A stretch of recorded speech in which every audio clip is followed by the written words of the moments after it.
새로운 시대, 새로운 준비라는 제목으로 하나님 말씀 함께 나누겠습니다. 제 성격이 지극히 내성적입니다.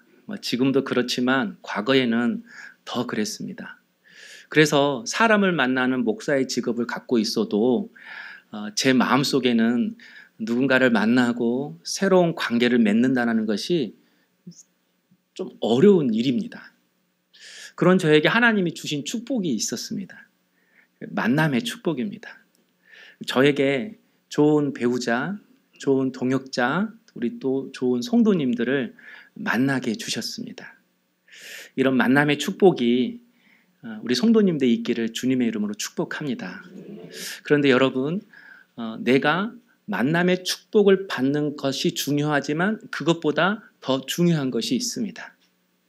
바로 그것은 내가 먼저 좋은 사람이 되는 것입니다. 축복을 해주는 사람이 되는 것입니다. 오히려 그것이 더 중요하다고 생각합니다. 제가 친구 때문에 복을 받는 것도 중요하지만 나 때문에 친구가 복을 받고 나 때문에 나의 배우자와 자녀가 복을 받고 또 나를 통하여 우리 성도들이 복을 받는 것이 훨씬 더 중요합니다. 그러므로 하나님 저에게 만남의 축복을 허락해 주세요라고 기도하는 것도 중요하지만 하나님 많은 사람들이 나를 통해서 복을 받게 해주세요. 제가 그런 좋은 사람 복의 통로가 되게 해주세요. 그렇게 기도하는 것이 훨씬 더 중요하다라는 것입니다.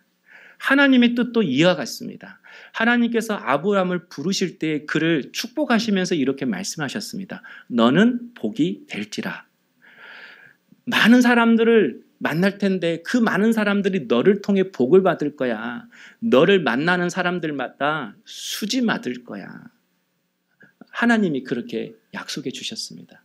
한마디로 모든 사람들이 좋아하는 그런 좋은 사람으로 하나님께서 만들어 주시겠다고 약속하신 것입니다. 저는 이 복을 받기를 원합니다. 나 때문에 많은 사람들이 복을 받고 하나님의 은혜를 경험하기를 원합니다. 우리 성도님들도 그런 좋은 사람 되기를 원해요. 많은 사람들에게 하나님의 은혜와 복을 흘려보낼 수 있는 복의 근원, 축복의 통로 될 수 있기를 주님의 이름으로 축원합니다. 그렇다면 이렇게 많은 사람들이 좋아할 뿐만 아니라 하나님도 좋아하시는 그런 좋은 사람, 그런 복의 통로, 복의 근원은 어떤 사람일까요? 바로 그 사람은 예수 그리스도의 마음을 품은 사람이라고 믿습니다. 언제나 좋은 마음에서 좋은 말이 나오고 좋은 마음에서 좋은 행동이 나오고 좋은 삶이 나옵니다. 그래서 나의 삶을 통해 많은 사람들이 영향을 받고 은혜를 받는 것이죠. 그래서 마음이 좋은 사람이 좋은 사람인 것입니다. 마음이 좋은 사람이 복의 통로가 될 수 있는 사람인 것입니다. 그렇다면 여러분, 좋은 마음을 가져야 좋은 삶이 나오고 좋은 영향력을 끼치는데 그렇다면 우리가 가져야 할 좋은 마음은 무엇입니까? 저는 그 마음이 예수 그리스도의 마음이라고 믿습니다. 빌립보서 2장 5절에 너희 안에 이 마음을 품으라 곧 그리스도의 예수의 마음이니. 누구에게나 다 마음가짐이 있습니다. 그러나 여러분 예수 그리스도의 마음을 가진 사람이 이 세상에서 가장 좋은 마음을 가진 사람이 아닐까요? 저는 여러분이 예수의 마음을 품기를 원합니다. 우리가 예수님을 믿는 목적 중에 여러 가지가 있지만 가장 중요한 것 중에 하나가 바로 예수님을 닮는 것이라고 생각합니다. 우리가 예수님처럼 말하고 예수님처럼 행동하고 예수님처럼 생각하고 예수님처럼 살아가는 것입니다. 할 수만 있다면 예수님의 표정까지도 담는 것이죠. 바로 내가 작은 예수가 되는 것입니다. 작은 예수가 되는 것. 바로 그것이 내가 좋은 사람이 되고 많은 사람들의 복의 근원, 복의 통로가 되는 것입니다. 다시 말해서 우리가 예수님의 마음을 품을 때만이 비로소 복의 근원, 복의 통로가 되는 것입니다. 그렇다면 한 가지 더 들어가 보십시다. 예수님의 마음을 품어야 복의 근원이 될 수 있다고 하는데 그러면 예수님의 마음은 어떤 마음인가요? 오늘 본문이 그것을 이야기해 주고 있습니다. 오늘 본문에 보면 예수님께서 70명의 제자들을 각 동네로 파송했습니다. 그런데 혼자 보내지 않고 어떻게 보냈어요? 둘씩 짝을 지어서 보냈다고 합니다. 10절에 보니까 어느 각 동네와 각 지역으로 둘씩 앞서 보내시며, 둘씩 짝을 지어서 보냈는데 왜 둘씩 짝을 지어서 보냈을까요? 먼저 한 가지 이유를 들으려고 한다면 유대인들의 생각 속에는 숫자 2가 증인의 숫자입니다.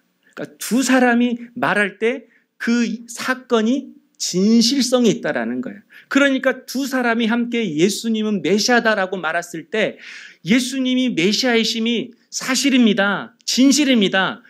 그걸 이렇게 상징적으로 표현해 주는 것이죠. 그런데 저는 또 다른 의미가 있다고 생각합니다. 둘씩 보내는 이유는 서로 함께 하라는 것입니다. 서로 동역하라는 것입니다.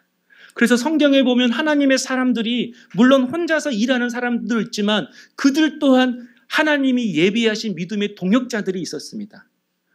그리고 신약 성경에 보면 베드로도 요한과 함께 성전으로 함께 올라가서 기도하고 안전뱅이를 같이 일으켜 세우고 사내들인 공회 앞에서 죽음의 위기 앞에 처해 있을 때 그들은 둘이 함께 믿음으로 그 위기를 이겨냈습니다.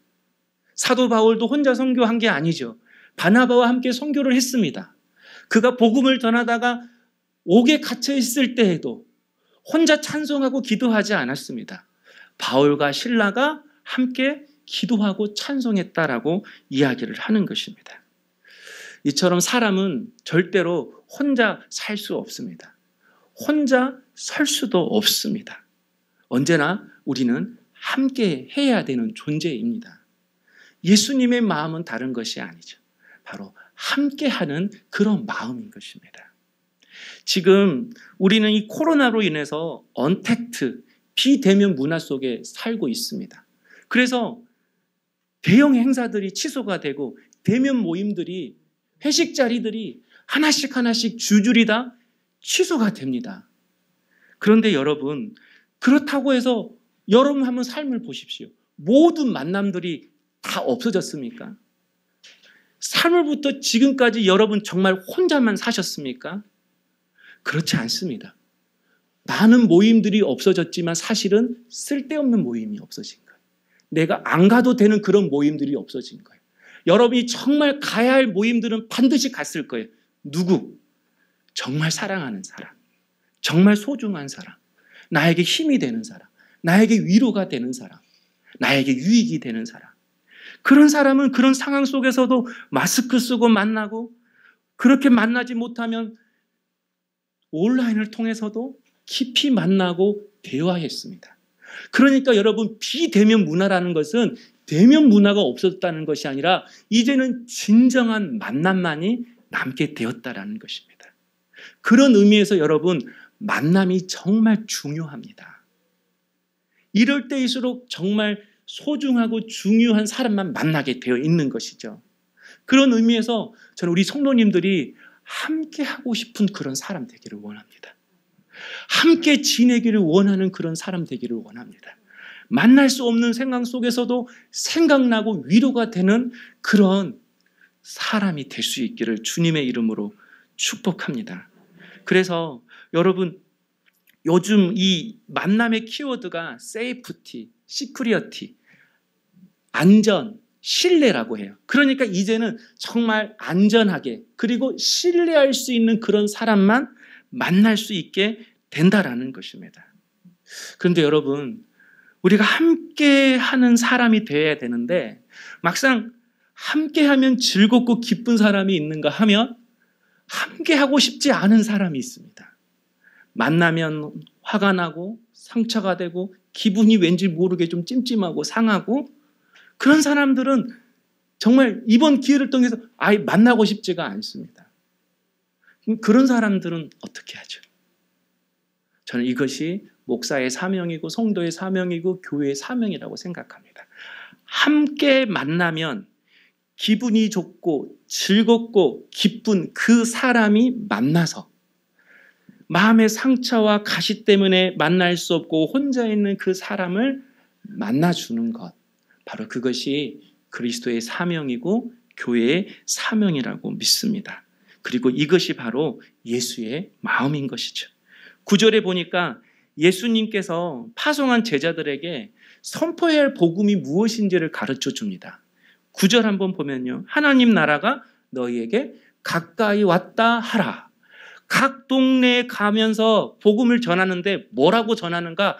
하나님 나라가 가까이 왔다 이렇게 전하라고 예수님이 시켰습니다. 여러분, 하나님 나라가 무엇입니까? 네. 천국이 무엇일까요? 저는 이 하나님 나라, 이 천국, 자세히 말하면 조금씩 신학적인 그런 의미는 조금 다르지만 큰 틀에서는 같기 때문에 이 하나님 나라, 이 천국을 잘 설명하는 것이 마태복음 20장에 나오는 포도원 품꾼의 비유라고 생각합니다. 포도원에 추수할 시기가 되었습니다. 그래서 이제 그 포도를 따려고 주인이 아침 일찍 인력시장에 나가서 일꾼을 고용했습니다. 그리고 하루 품삯으로 한 데나리온 주기로 계약하고 일을 시작했습니다. 그런데 이 주인이 9시에 장터에 나가보니까 일하지 않고 있는 사람이 있는 거예요. 그 사람도 불러서 일을 시켰습니다. 그런데 12시, 3시에 나가도 여전히 일을 하지 않고 장터에서 놀고 있는 사람이 있었습니다. 사실 놀고 있는 게 아니죠. 누가 시켜주지 않은 사람들이죠. 그런데 그 사람도 불러서 주인이 일을 시킨 겁니다. 급기야는 오후 5시에 보니까 여전히 길에서 일하지 못하고 있는 그 사람이 있었어요. 근데 그 사람도 불러서 일을 시키는 겁니다. 그런데 문제는 오후 6시가 되면 일이 끝나는데 5시에 와서 1시간 일한 그 사람에게 하루 품삯 한 데나리온을 주는 것입니다. 그러니까 여러분, 아침 일찍 하루 종일 떼학볕에서 일한 사람도 한 데나리온 받고 마지막 1시간 남아서 일한 그 사람도 한 데나리온 받았어요. 그러니까 일찍 온 사람이 불평하겠어요? 안 하겠어요? 우리 성도님들은 마음이 좋아서. 일리가 있잖아요. 아니, 불평할 만하잖아요. 나 하루 종일 일했는데 어떻게 그 사람하고 나하고 사례비가 급여가 똑같을 수 있겠습니까? 주인 너무 불공평한 거 아닙니까? 너무 불리한 처사가 아닙니까? 그런데 여러분, 만약 5시에 와서 한 데나리온 받은 그 사람이 여러분의 아들이라면, 여러분의 딸이라면, 여러분의 자녀라면 그 주인은 어떻게 생각하겠습니까? 당신 정말 불공평해. 어떻게 이렇게 할 수가 있어? 그렇게 말할 수 있겠습니까? 어떻게 주인의 마음이 저렇게 높니? 어떻게 주인이 저렇게 좋은 마음을 가지고 있니? 기뻐하겠어요? 따지겠어요? 감사하겠어요? 불평하겠어요? 감사하고 칭찬하고 그 주인의 마음을 좋아할 것입니다. 이게 바로 아버지의 마음인 것입니다. 아버지의 마음이란, 예수 그리스도의 마음이란 5시에도 아무 일 없이 방황하고 오늘 또 하루를 못 먹겠구나라고 소망 없이 집으로 돌아가야 하는 그 사람에게 내가 가지고 있는 은혜와 마음을 흘려보내주는 그 마음이 바로 주님의 마음인 것입니다. 그러므로 여러분, 천국은 어떤 곳인가? 바로 이 아버지의 마음을 가진 사람이 있는 곳이 천국인 것입니다. 5시에 온 사람을 내 아들처럼 여기며 아끼는 마음, 다른 사람의 행복을 배아프지 않고 오히려 기뻐하고 좋아하는 마음, 돈을 벌기 위해서 포도원을 운영하는 것이 아니라 내 직원들을 월급 주고 그들을 잘 살게 하기 위해서, 그들을 자립시켜주기 위해서 나의 것을 그들에게 흘려줄 수 있는 포도원을 경영하는 주님의 이 마음, 바로 그 마음이 아버지의 마음이고 예수님의 마음인 줄로 믿습니다. 바로 이 마음을 가진 사람들이 모인 곳이 천국이라는 거예요. 성경에 보면 천국은 황금길이 있고 12보석이 있다고 합니다. 물론 성경에 그렇게 기록되어 있기 때문에 황금도 있고 12보석이 있는 곳이 천국일 터이지만, 천국이 천국인 진짜 이유는 바로 이 예수 그리스도의 마음을 가진 사람들이 모인 곳이 있기 때문에 그것이 천국인 것입니다. 그렇다면 세상이 어렵고 힘들 때 바로 이 아버지의 마음을 품고 우리가 그곳에 서 있는다면 여러분을 통하여 그것이 천국이 되지 않겠습니까? 여러분이 서 있는 가정이, 여러분의 직장과 일터가 여러분 때문에 천국이 되지 않겠습니까?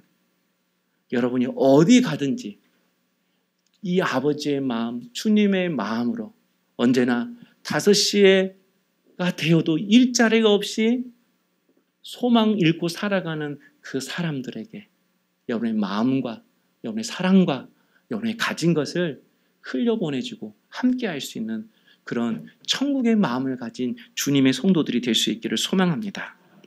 얼마 전에 이합주죠. 제 딸 그 정은이가 고2인데 같은 반 친구가 자살했다고 저한테 이야기를 하는 거예요. 1학년 때 같은 동아리였다고 합니다. 이게 정은이한테는 적지 않은 충격이었던 것 같아요.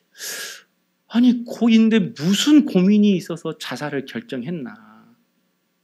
만약 여러분 이 친구 옆에 예수님의 마음으로 함께할 수 있는 그 친구, 그리고 그 자녀의 깊은 마음속까지 깨트려 볼 수 있는 주님의 마음을 가진 부모가 그를 돌봤다면 그가 과연 그런 결정을 할 수 있었을까? 많은 전문가들이 이제 이 코로나로 인해서 많은 사람들이 자살할 거라고 예견을 합니다. 우리가 물에 빠지면 본능적으로 살려고 몸부림을 칩니다. 마찬가지로 코로나가 닥쳐왔을 때는 누구나 본능적으로 이 상황을 헤쳐나가기 위해서 몸부림을 칩니다. 그런데 이 힘든 상황이 오랫동안 계속되면 사람들이 소망을 잃고 이제 극단적인 선택을 하게 된다라고 그렇게 이야기를 합니다. 그렇다면 성도 여러분, 바로 이때가 우리 그리스도인들이 함께 해야 할 때가 아닐까요? 물론 지금 예수를 말하면 요거도 먹죠. 조롱하죠. 비웃죠. 말도 못 꺼내죠. 아예 여러분 그런 생각도 안 하잖아요. 그런데 여러분 예수님도 다 아시는 겁니다. 9절에 10절에 보니까 갈지어다 내가 너희를 보냄이 어린 양을 이리 가운데로 보낸 것 같도다. 주님도 다 아시는 것입니다. 지금 우리가 세상 속으로 나가서 사는 것이 이리 가운데 사는 거라고 주님도 말씀하십니다. 그때도 그랬고 지금도 그렇다라는 거예요. 그럼에도 주님이 우리에게 말씀하시는 게 갈지어다라고 가라고 말씀합니다. 함께할 사람으로 가라고 말씀합니다. 오후 5시에 장터에 나가보라고 말씀합니다. 낮은 곳으로 가라고 말씀하십니다. 왜죠? 5절에 이런 말씀이 있어요. 어느 집에 들어가든지 먼저 말하되 이 집에 평안할지어다 하매. 예수님이 제자들에게 이제 각 동네로 들어가서 복음을 전하라고 했어요. 그런데 동네에 들어가서 제일 먼저 할 일이 길거리 다니는 사람 전도하지 말고 먼저 한 집을 정해서 그 집을 찾아가서 평안하다라고 선포를 하래요. 왜냐하면 먼저 전도의 거처를 삼으라는 것입니다. 밖에서 자지 말고 먼저 전도의 거처 한 집을 정해서 그 집에서 먹고 자고 하면서 한동안 그 마을에 전도 사역을 하라는 거예요.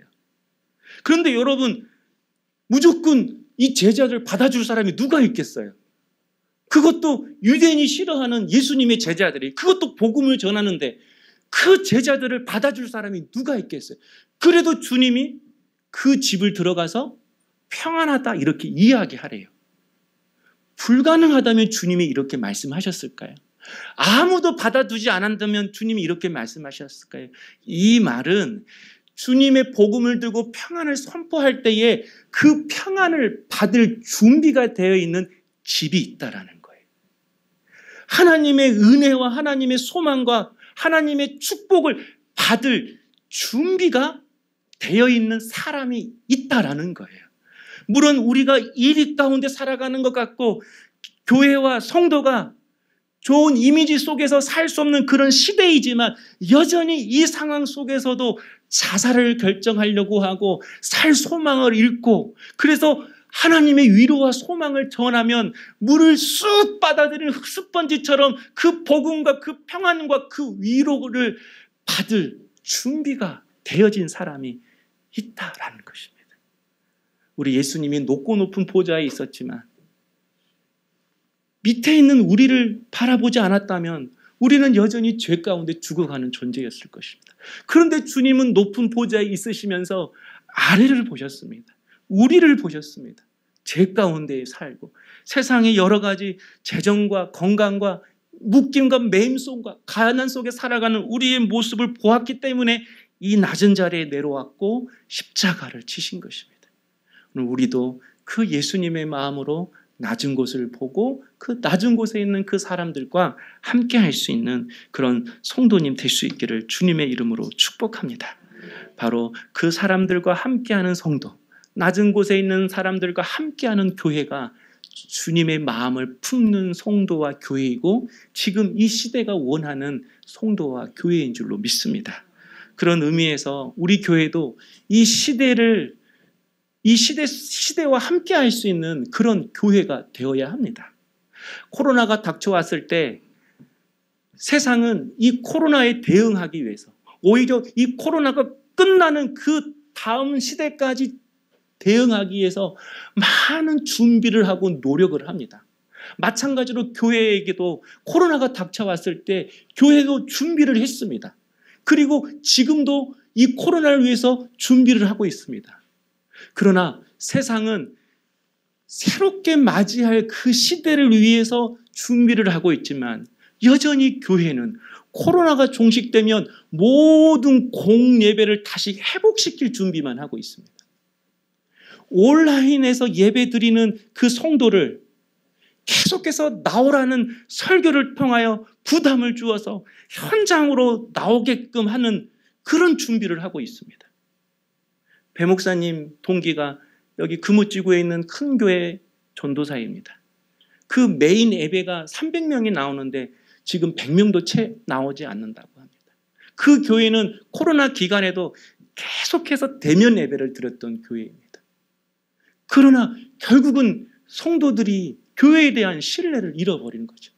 교회가 우리를 생각하지 않구나. 목사가 우리의 안전을 생각하지 않구나. 강주 대형교회 교회학교 영상을 한번 보십시오. 우리 성도님들 혹시 교회학교 영상 보셨습니까? 여러분 월간교회, 베델교회 이런 교회들과 비교할 수 없을 만큼 우리 목사님, 전도사님이 잘 해놨습니다. 그러니까 강주에 있는 큰 교회도 코로나에 대한 준비가 여전히 예배 회복의 날을 선포해서 현장을 어떻게 하면 모이게 할까 그 궁리만 하고 있다는 것입니다. 그런데 많은 전문가들은 이 코로나19 바이러스가 끝이 아니라 이제는 바이러스의 새로운 시작, 출발점이라고 이야기를 합니다. 알다시피 1차 세계대전보다 1922년 스페인 독감으로 5천만 명이 더 죽었습니다. 그 후로 계속해서 세계는 20년, 30년 주기로 이런 바이러스가 창궐해서 사람이 죽어났습니다. 그런데 21세기 2000년도부터는요, 이제는 2년, 3년 주기로 이 바이러스가 계속 창궐합니다. 2002년 사스, 2007년 조루 인플루엔자, 2009년 휩쓸고 갔던 신종플루, 2002년 메르스, 2006년, 2003년, 2013년 지카 바이러스, 살인 진드기, 2016년 지카 바이러스, 그리고 지금 코로나 바이러스. 그런데 이런 모든 바이러스의 특징이 인수 공통 감염병이라는 거예요. 사람과 동물이 같이 걸리는 질병이라는 거예요. 이런 바이러스는 숙주도 많고 변형이 잘 돼서 치료제 백신이 개발하기가 어렵다고 합니다. 지금 메르스 백신 아직도 안 나왔습니다. 왜 이렇게 되는 거죠? 사람의 욕심 때문이죠.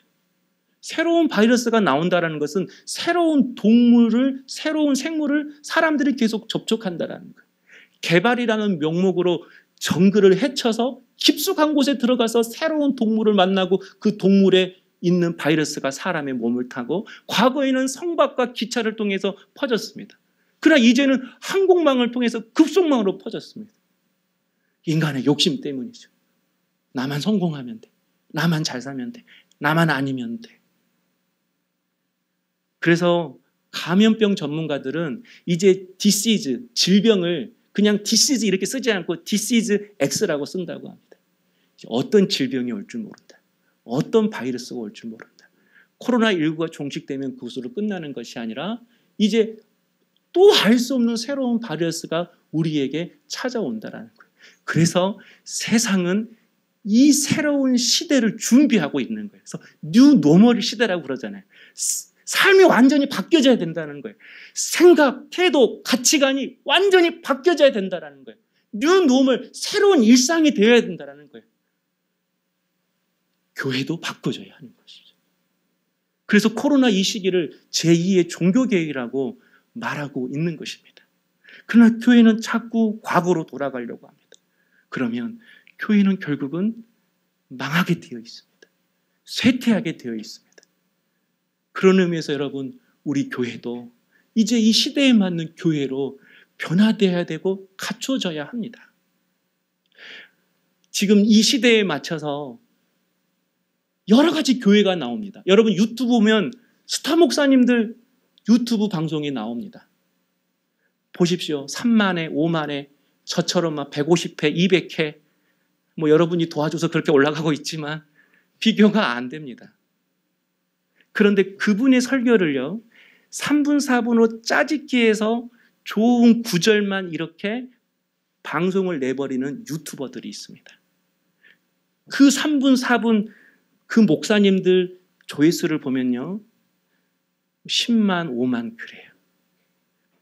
구독을 누르면 그 사람이 교인이 되는 거죠. 온라인 교회인 거죠.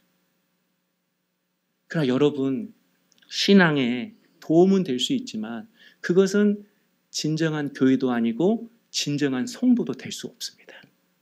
왜냐하면 주님은 우리를 교회로 부르셨습니다. 이 말씀은 교회가 되기 위해서는 세 가지가 반드시 있어야 된다는 거예요. 첫째는 영과 진정으로 드리는 예배가 있어야 합니다. 두 번째는 말씀에 대한 헌신이 있어야 됩니다. 세 번째는 성도의 교제가 있어야 합니다. 그러니까 코로나가 아니어도 다른 바이러스가 창궐을 해도 이 세 가지를 실현할 수 있는 그런 교회로 우리가 세워져야 한다는 것입니다. 먼저는 우리 모든 성도들이 이제는 특정 공간에서만 예배하는 것이 아니라 어느 장소에서도, 집에서도 시공간을 초월하시는 그 하나님 앞에 영과 진리로 예배드릴 수 있는 예배자가 되어야 하는 것입니다. 그러기 위해서는 여러분 그냥 집에서 예배드리는 것으로 끝나서는 안 됩니다. 교회에는 그렇게 성도들에게 온라인으로 말씀을 잘 증거할 수 있는 그런 시스템과 그것을 갖춰야 되고, 우리 성도들도 이제 집에서 온라인으로 어떤 상황이라도 예배드릴 수 있도록 그런 장비, 그런 준비들을 여러분이 집에서 할 수 있어야 합니다.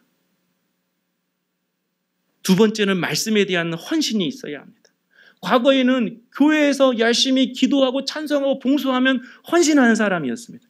그리고 그 사람이 회사에 가서 아침에 먼저 책상에서 큐티책 펴고 말씀을 피고 점심시간에 성경책을 보면 그 사람 신앙 좋다, 열심히 있다, 그렇게 이야기했습니다. 회사에서 큐티책 펴고 성경책 보는데 사람들과 함께 하지 못해요. 일은 엉망으로 해요. 자기 욕심적이에요. 그러면 성경책을 보면 볼수록 큐티를 하면 할수록 주님 얼굴만 먹칠하는 것입니다.